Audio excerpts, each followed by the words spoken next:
this vlog was coming. This game,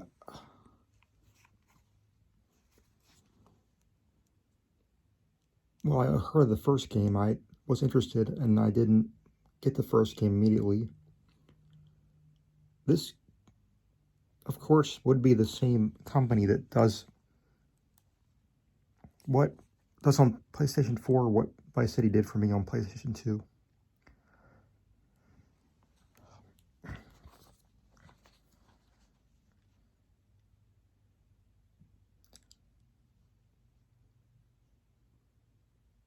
And I got 50 minutes talking about that.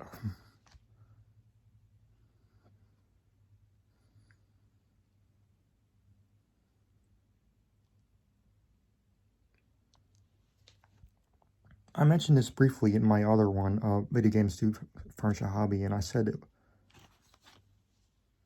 it's the most powerful emotion it got out of me for pretty much almost any game, and it speaks for itself.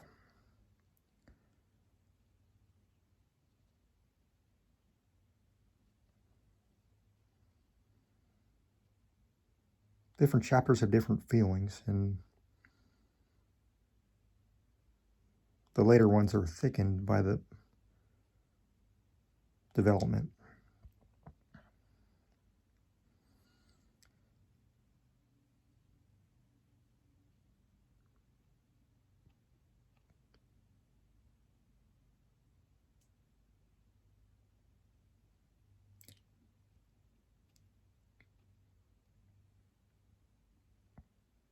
It actually begins later than I believe. I wish I could play it, but then I figure it's better that it's not playable because it's left open in interpretation. The entire game feels like it feels like a collaboration between Quentin Tarantino and Ethan and Joel Cohen and Mel Gibson, as if they all directed it, or directed different chapters.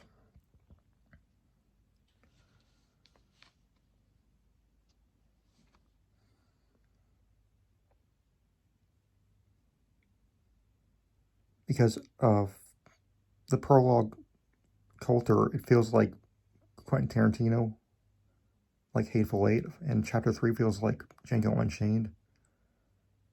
And the rest of the game feels like the other two. It's just gritty, it's honest, it's more than what you'd expect from how rough everything is. And the agents and bounty hunters are just doing their jobs, but they don't know who they're dealing with. Even besides the story, there's so much to do in this game. So Rockstar Games would do. And like other ones, there's pretty much everything you could expect. There's funny, there's sad, there's creepy.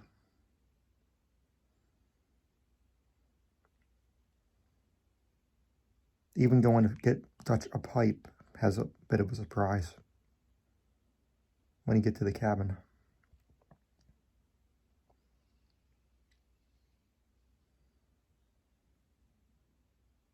This game just really shows the depth of the dying Wild West that you'd think you would see more in movies, but that's one reason I appreciate it, that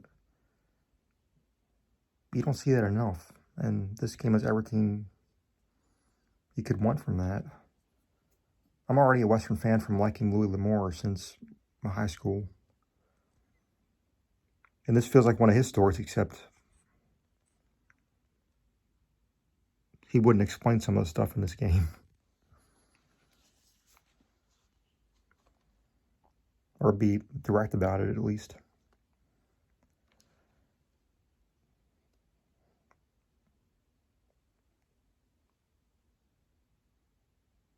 There's so much to explore that you just... Even sitting in camp is interesting because of how listening to everybody interact and fight and get along and make observations, and nothing like games to teach you how to live.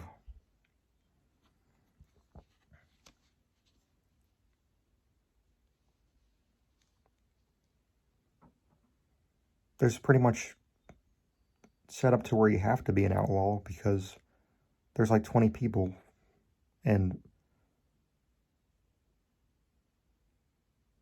loyalty is a funny thing.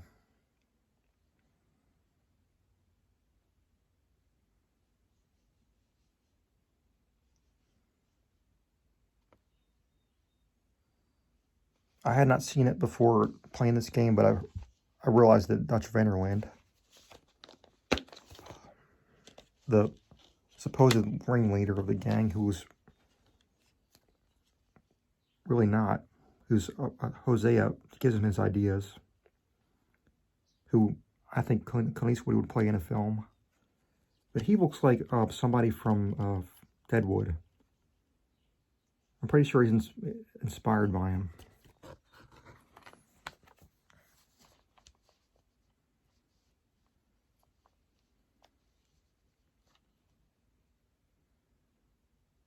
And the environments are just dripping with detail. I mean, it looks like I live in New Hanover, and it's about the prettiest you've ever seen in a game besides Nintendo. Even the shadows are accurate during the time of day.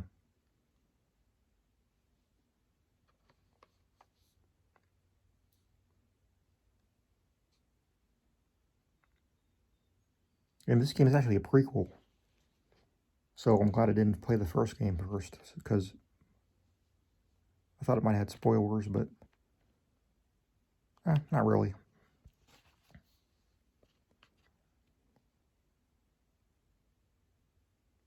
It's hard to talk about this without talking about the story, because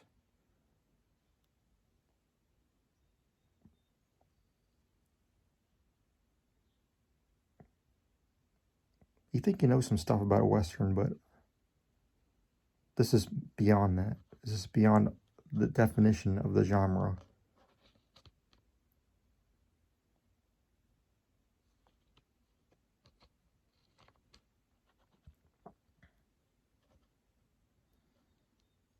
And as well, I didn't realize before I saw the assassination of Jesse James with Brad Pitt that this actually has a direct scene taken from it that I realized when I saw the film was pretty interesting.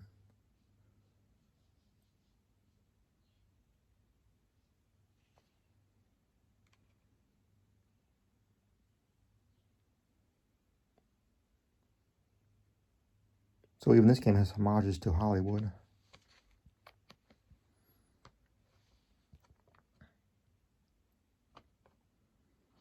The character designs are interesting.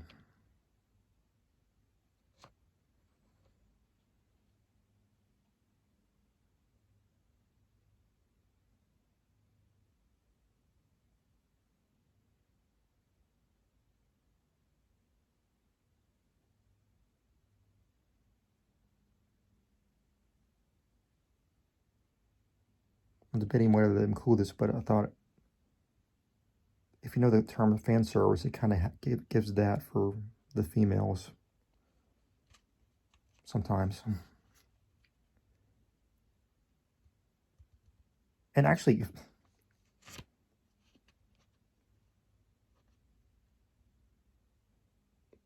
might be subtle to think about, but you realize that everybody in this game sounds like they couldn't find any other actor for him.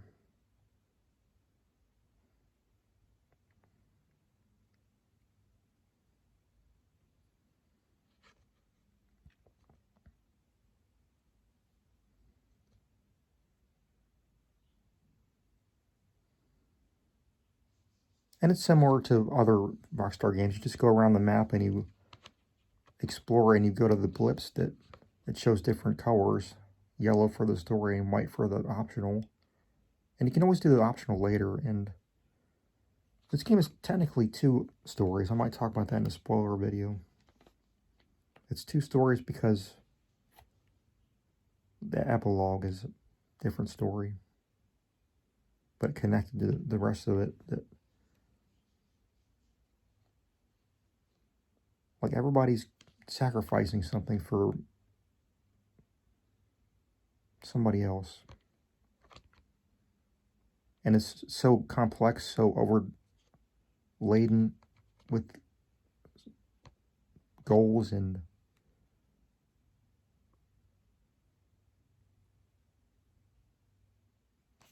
plans that they don't really start to believe in anymore.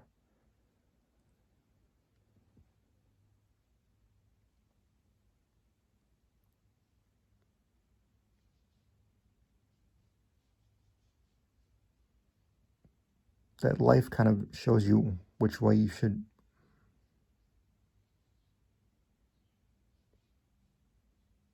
go.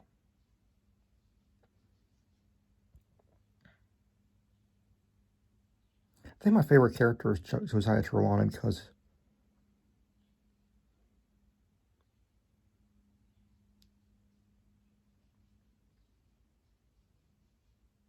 you think he would be able to get out of trouble as slick as he seems to be.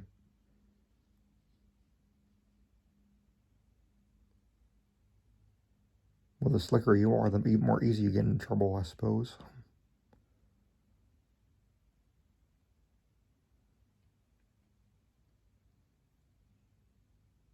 At least within the laws of being in a game at all. It took me some time to get the weapons figured out, but once you do, it's like second nature. It's not like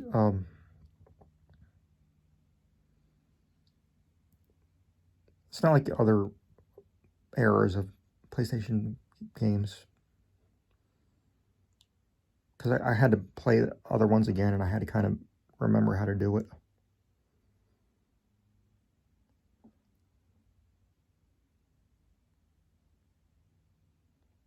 And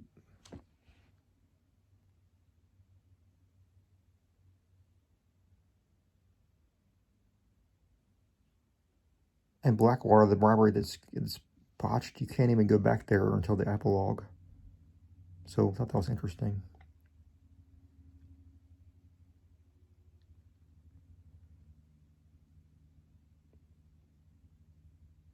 But out of Hollywood, I can think of only Sheriff Malloy of Valentine looking like Nicolas Cage, and Josiah Trelawney looking like Daniel Day-Lewis.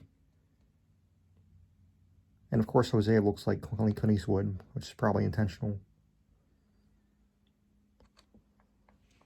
And this looks like Eastwood kind of 5 o'clock shadow and cringe and pose and gun and hat.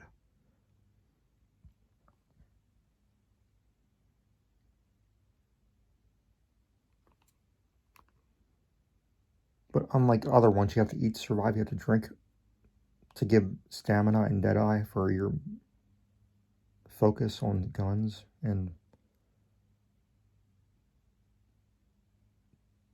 there's so much you can make. You can make stuff at camp. You can make like weapons to hang on to. You can make snake oil, which I wonder what the taste of is.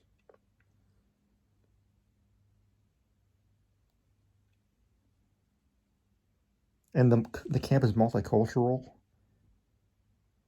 and different ages. And you just sit in camp and listen to everybody talk, and people come up and talk to Arthur Morgan. And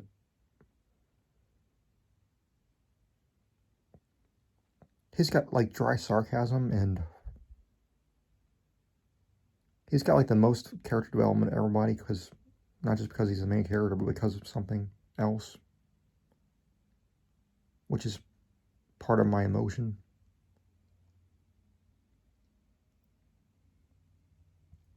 I think this and Ocarina of Time and Majora's Mask, technically different companies, but the closest I've ever been to tears in a game. And like the end of This is chapter 6 before the epilogue. I am speechless every time I play that. Just the moments right before it ends and the epilogue begins. I cannot even... My dead eye is like 0.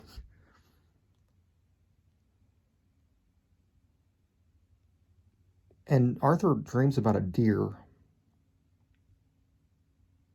And he sees that. And I could talk about it in a spoiler video. If anybody who hasn't played this game, has a PS4 and hasn't played this, this is the first one I'd recommend. And the game is dripping with detail. You smell the places almost. Like I go outside here, I do videos, I come inside, I play this game, I smell New Hanover. Which is funny because I live near a place called Hanover.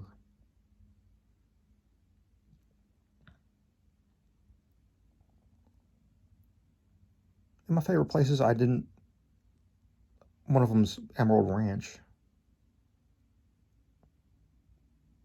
And I didn't actually notice New Austin until like I played it a few times, the desert. Which is as pretty as the rest of the game. I went to Blackwater and I went to as far as Armadillo in the game lets you, and I didn't think there was any farther than that. And there was talk of tumbleweed, and I wasn't really paying attention to it. You play and notice, you know?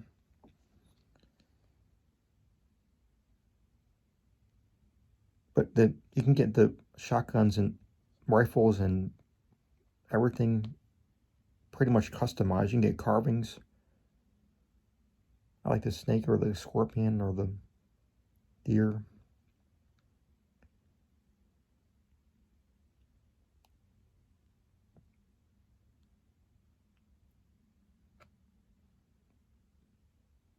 I think I'll save talking about the story for like a spoiler video, but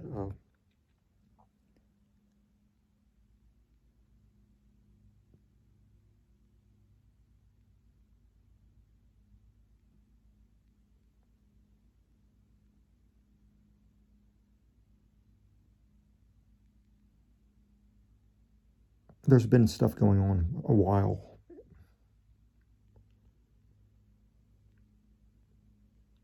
Because you read letters, you find stuff that just tells about history, and you want to play that, and you want to go to the places that they talk about.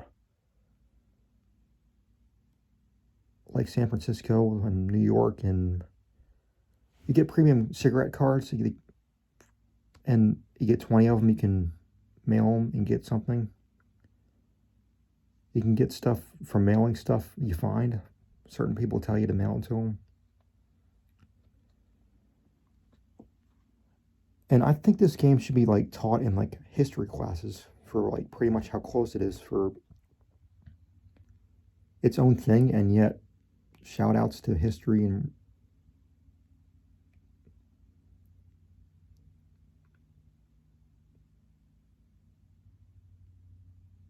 because Grand Theft Auto has radio stations, and this has a vaudeville theater. This has slideshows with somebody talking. And that changes actually in the epilogue a little bit. And in Saint Denis, which I thought was Saint Denis, because of the way it's spelled, I wasn't really paying attention to how they're pronouncing it until later. Because I was reading subtitles more often. And I had my TV down.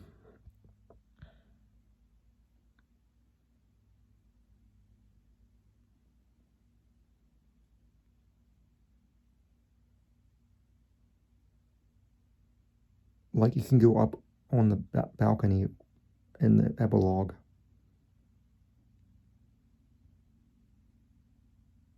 At the slideshow theater in Saint Denis, which I think is based on Louisiana.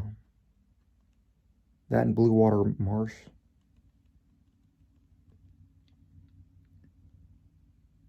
And I've gotten every legendary animal you can hunt down except the panther.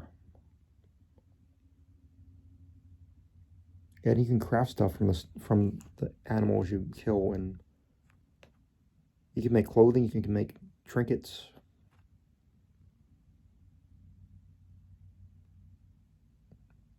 The theme being that everything's connected. And the stuff that sneaks up on you is the stuff you can't control. I just like the philosophy that goes into Westerns in general.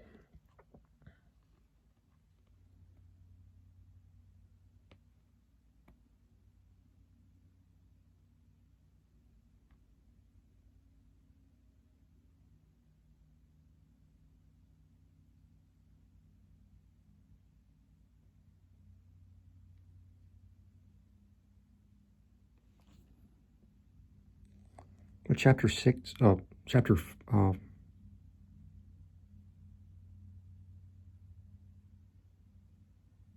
chapter 5 takes a turn you don't expect.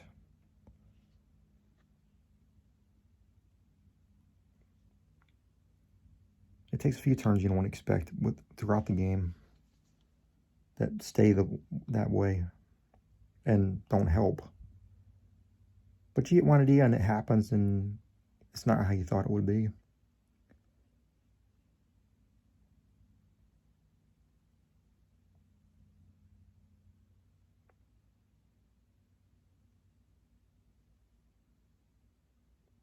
And pretty much the point of the game is that they can't run forever from the law.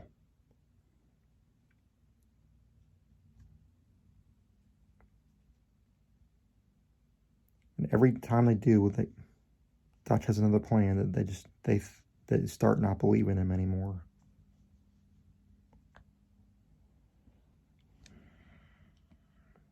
But I've seen more jokes than I can count about this game, and I've seen plenty of stuff about it. I think the title is pretty much pointing towards doing bad things to do good things later. Red Dead Redemption.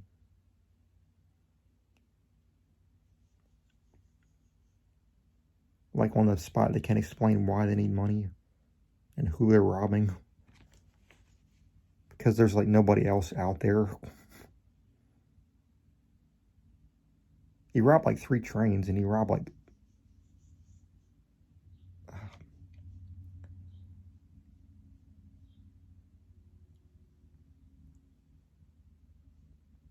at least 2 banks. Funny how to think about it.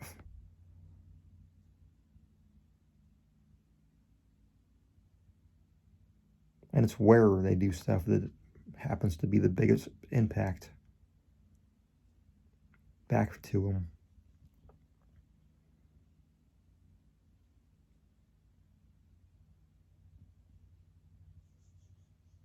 I could play this game forever.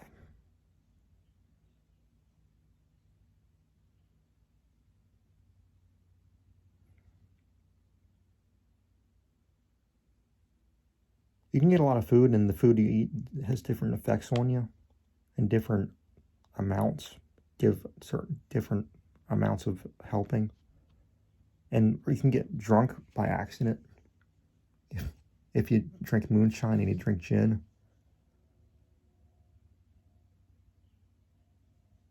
But, that's going to happen anyway in certain chapters.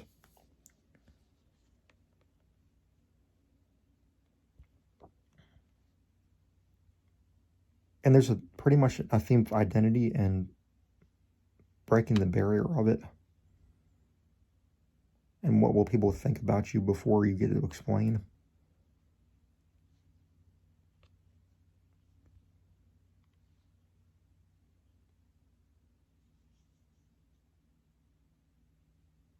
Well, for an unrelated example, it's like The Incredibles leaving the burning place and ending up accidentally in a jewelry store, and you're wearing a mask. So, just the circumstances make it interesting. And they think something's happened to Dutch, but they don't really confirm it. I think something happens on the way to on a trolley. Dutch hits its head. I think it didn't help what was already occurring.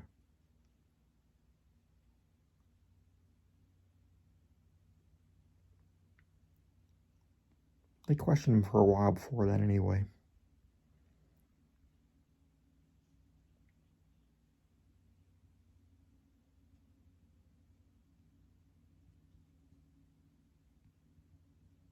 But just start pitching in at camp and giving money and things and worthwhile, and you can update stuff, and later it happens that it spreads to other places. The map actually changes throughout time.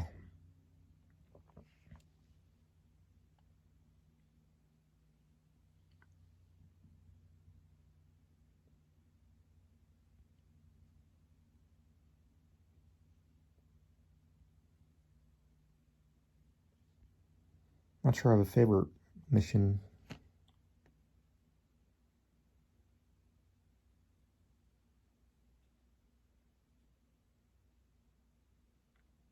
I think the creepiest thing in the entire game is that there's a couple at the Aberdeen pig farm. I think they're based on a real life couple. I think it was Johnny Kate Bender in real life. But they said this place was a pig farm.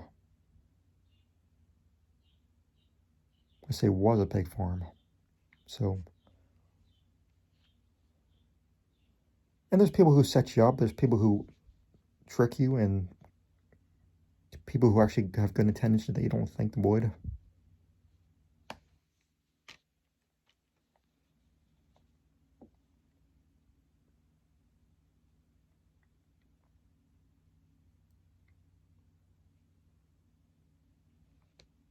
And Arthur actually hallucinates. Yeah, that's my favorite moment. Arthur hallucinates once, and I couldn't believe it. And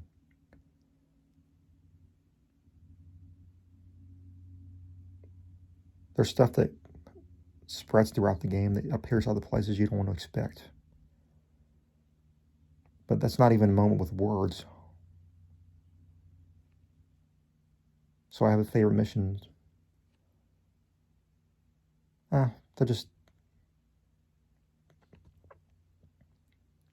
not all exactly missions. They just have titles of parts of chapters.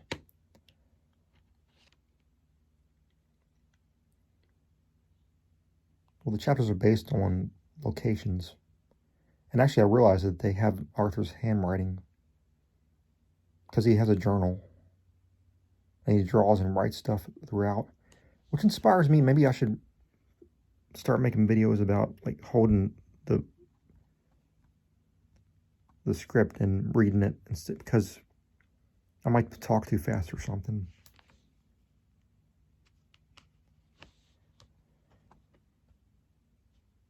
And I heard of the game was actually going to be longer than this. It's already like 60 hours for the story. And what's left out I still would want to play.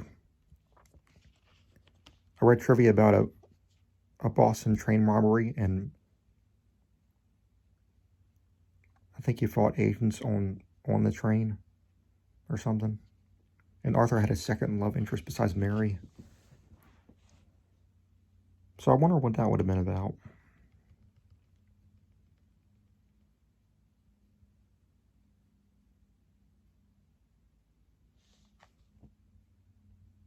But characters react to things throughout, and they react differently. And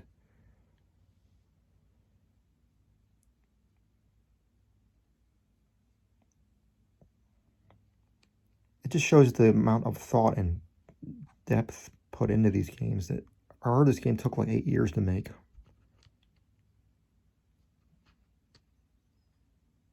And I would have played it the first game, except I didn't have the Xbox, and I still don't have one at the time I make this.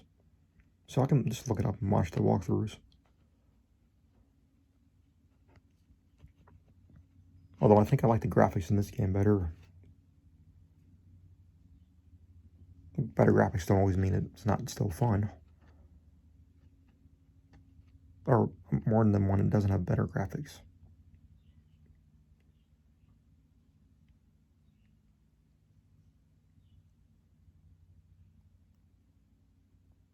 Like, I play this game with my fan on, I play with my fan off, and I hear stuff I wouldn't otherwise hear, like chickens clucking. Like the wind, the trees, or a banjo playing.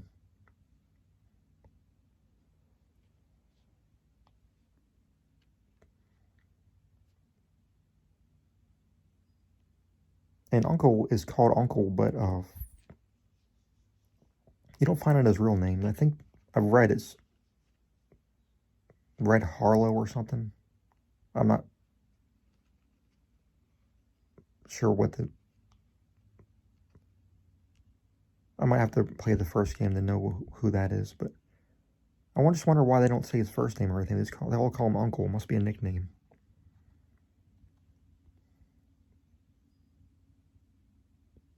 But he's pretty much the troll of the camp. He's funny. He plays banjo. But like people in places, they all walk with their pros and cons.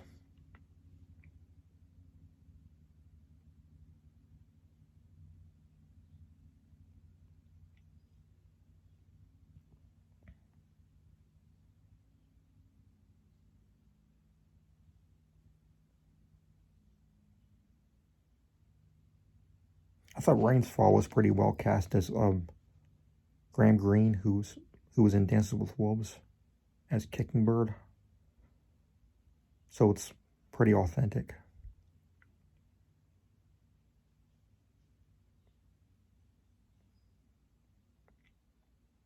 I think he and Fred Armisen as Alders T. Abington as the MC of the vaudeville show. They're the only people I actually know of before this game. Everybody else I don't know, but that's helping believability.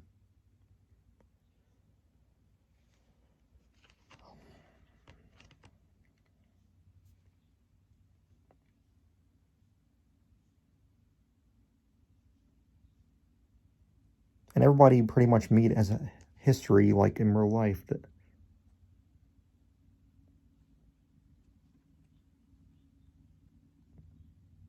actually, I think one of my favorite places and things is the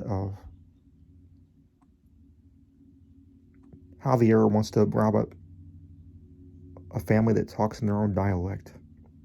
That's one of my favorite things.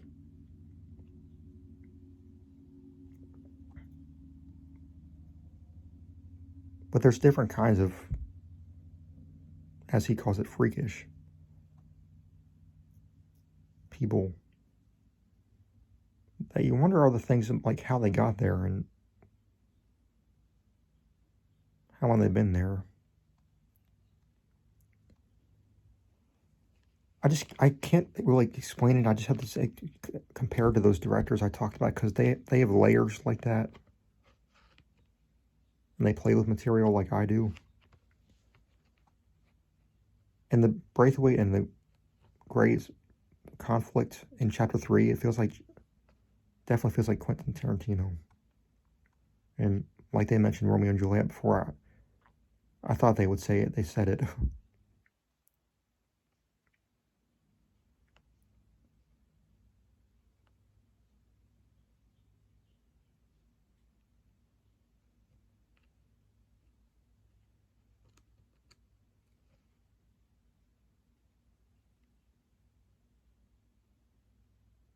I think another favorite mission of mine is A Quiet Time.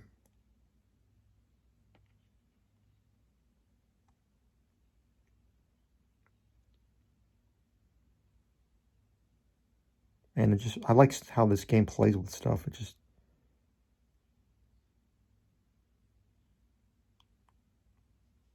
They don't even try to get in trouble, and they still get in trouble.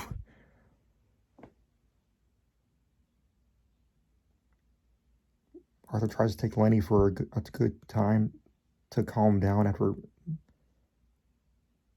something tense happens. It's a bit of a whodunit later, and that's kind of the seeds of it.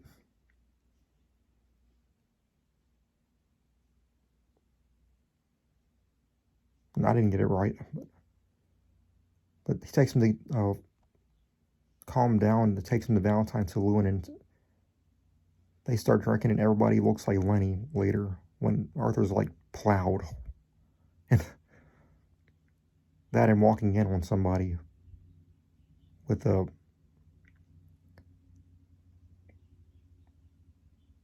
lady of ill repute, as my grandfather would say.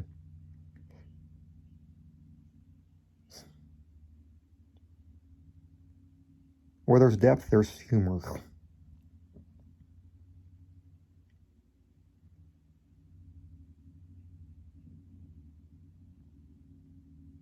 Another favorite thing I got is I'm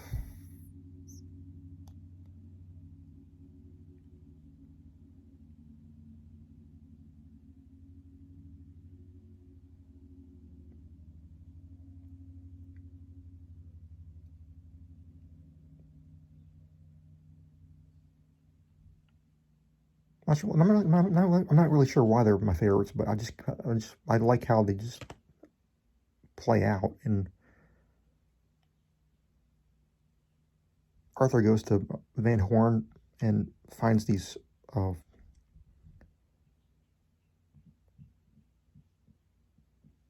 performers, and that's to kind of reunite them. So it's how it happens. It's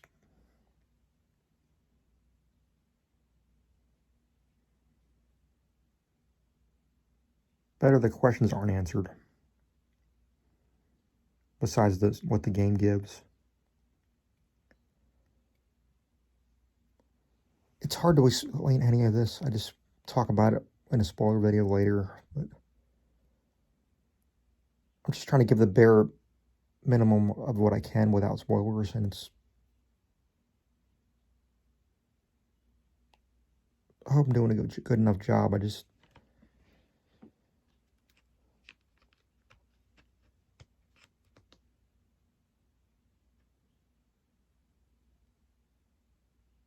You will find things to think about these characters, is all I'm saying. You will think things about them, you will change your mind about it, you will not change your mind about it. Good and bad. And there's a rat, as they say at the, like I said, who done it, and when you go to confront them in the last mission, there's a rat that goes by their camp right before they walk outside. So that stuff is like Coen Brothers or Mel Gibson or Tarantino.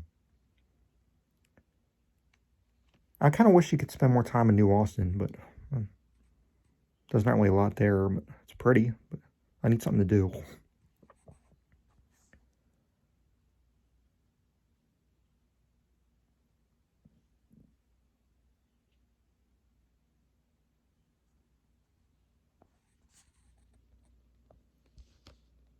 But yet, Rockstar Games could not live up more to its title. It puts the star in Rockstar and puts the rock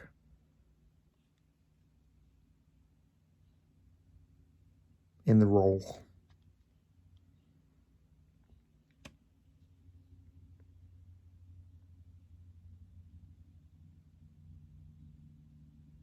I thought Vice City was violent. This is like even more authentic.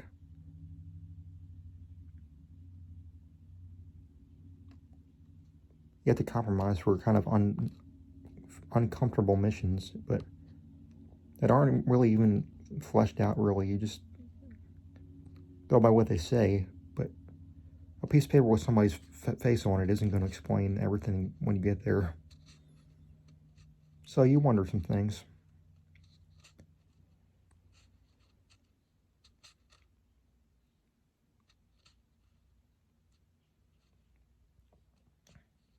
My favorite characters are Trelawney, like I said, and Molly O'Shea, who's I thought would have gone on a mission with you, but you don't with her. But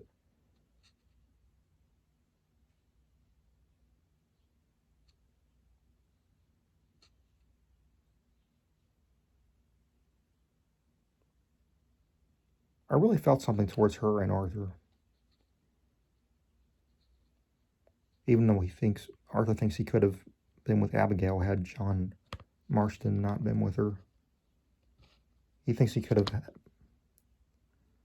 had something sooner. Maybe that would have been the second love interest.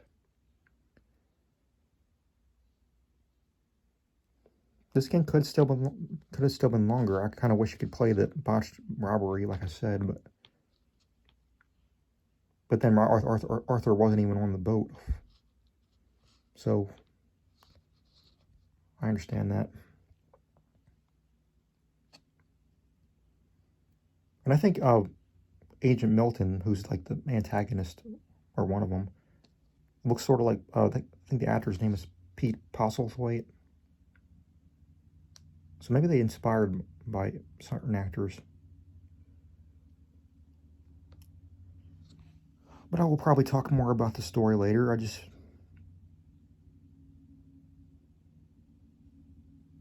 found the time to do it.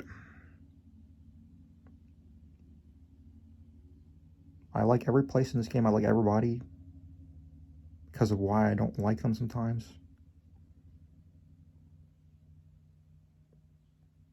It's just like Shakespeare wrote a Western and thought of words that he didn't think of.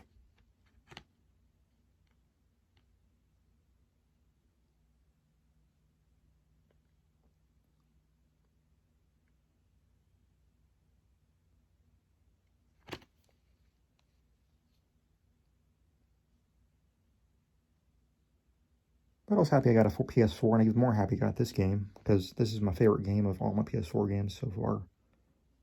In 3 years of playing it. Still my favorite.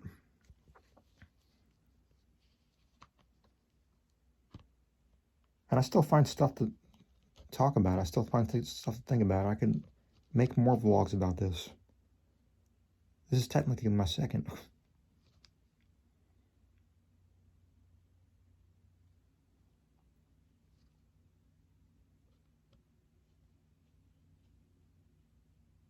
But most people you're friends with, you stay friends with, and you become even better friends.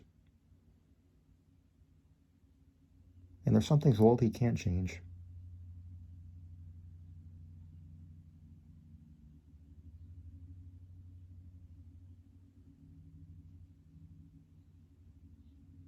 Loyalty is royalty.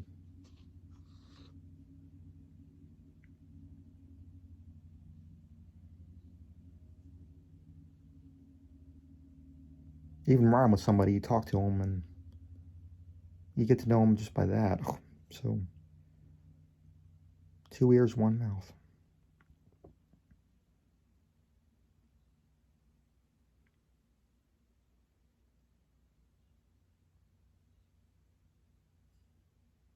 I don't think I've ever finished a compendium that you get of animals and plants and stuff. Makes you want to look it up.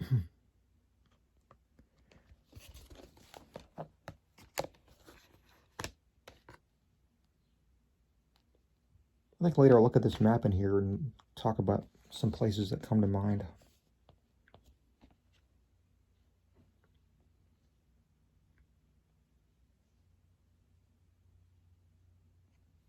If anybody wants to talk about the game with me, feel free to. I just don't really know how to continue sometimes.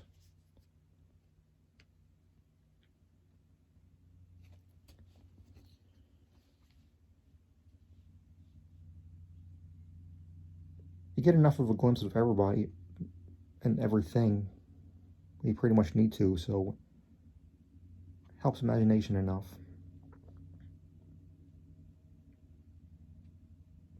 I actually love this game so much I played with Cruel Cruel World on the Lucky Luke comic.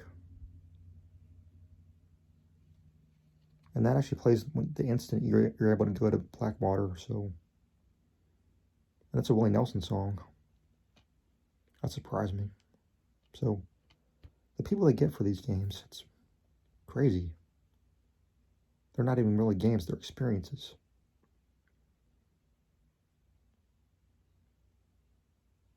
This is a true example of life's what you make it.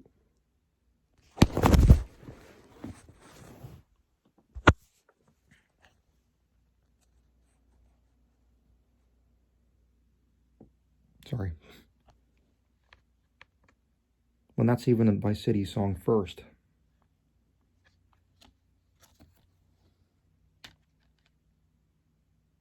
And had this game had radio stations or something, it would be pretty much like the real life songs. Like there's the Can Can song for the French girls dancing, and there's Hello My Baby, which is the One Froggy Evening song from Looney Tunes. But they're changed a little bit. There's even Oh Susanna. I come from Strawberry with a banjo on my knee. So, the real life stuff that they put in it, you know?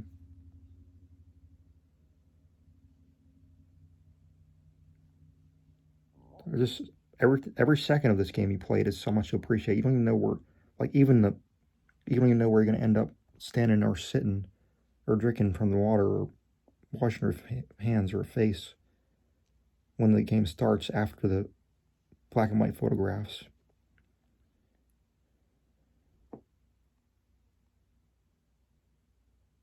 And like Grand Theft Auto, it's a homage to the poses that the characters make, but they're actually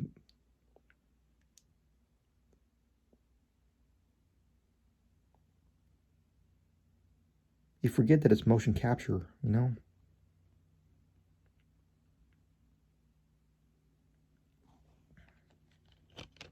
And I see this vlog is about as long as my Vice City one, so I could talk about these games all day long.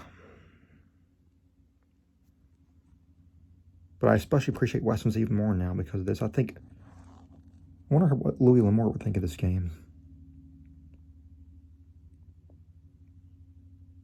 I wonder if it's inspired by any of his stories either. I think it is because there's a choice in chapter 6. Do you go get the money from Blackwater, or do you go help John with his family?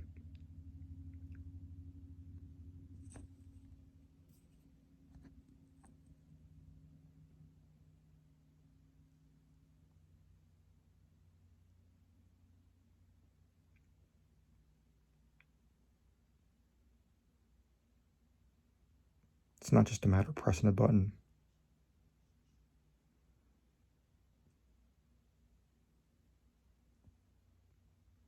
It's the thought that surges through your arm.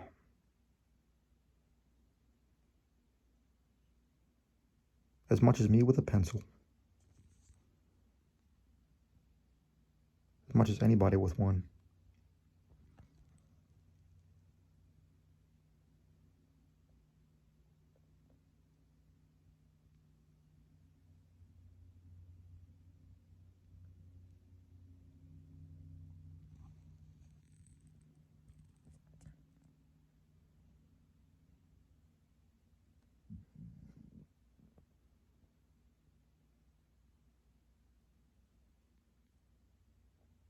You find an outlet for what's in your head, and you reap consequences. It may not think you will, but focus thickens.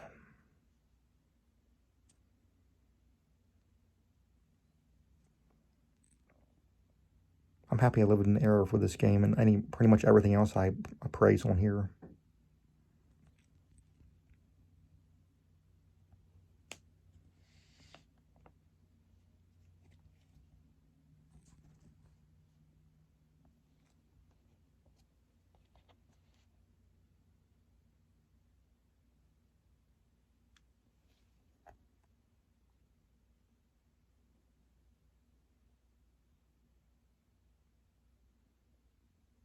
So I suppose to be continued.